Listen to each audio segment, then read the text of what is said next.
ဒီနေ့ကတော့အပြင်မထွက်တာလဲကြပြီစီစဉ်ထားတဲ့ခရီးလေးရလဲဒီလာထဲမှာမထွက်ဖြစ်သေးဘူးဆိုတော့အာတာပြေမမဝေတို့ကနေပြီးတော့ဒီဘန်ကောက်ရဲ့ဒီမြို့ပြင်ပေါ့နော်လေစိန်နားမှာရှိတဲ့စယမ်ပရီမီယံအောက်လက်ကိုတွားလည်မှာဖြစ်ပါတယ်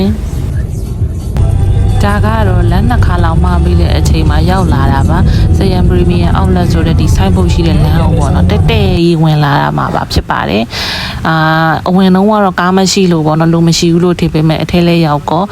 ကားတွေကအပြည့်ပါပဲရှင်းဒါပေမဲ့ကားရက်စံနေရာများပါတယ်ဘာကြလဲဒီနေ့အဲ့လိုပြောပြီး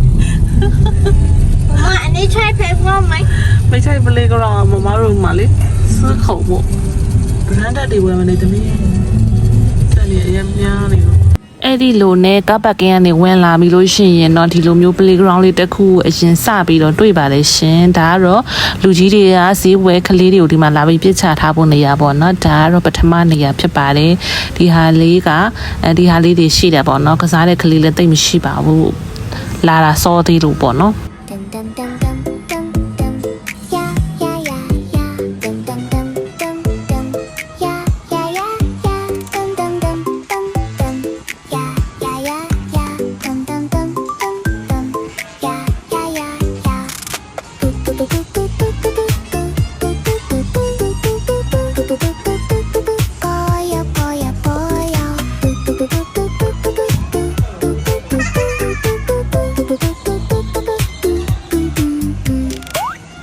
ဒါကတော့တွားပြီးတော့ဒုတိယမြောက်နေရပါတော့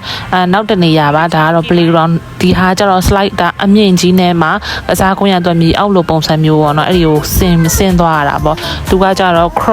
cross showroom တို့ဘာလို့နားမှာရှိပါတယ် Nike တို့ Adidas တို့နားမှာပေါ့နော်သူကတဝက်မှာတစ်ခုစီပေါ့နော်အဲ့တော့လမ်းလျှောက်ရတာကိုကလေးတွေကစားရတာအောင်မပြင်းရအောင်ပေါ့နော်ဒီမှာတော့ကလေးတွေတော်တော်ပိုများတယ်ကလေးတွေကလည်းကစားတာအရန်ကြိုက်ပါတယ်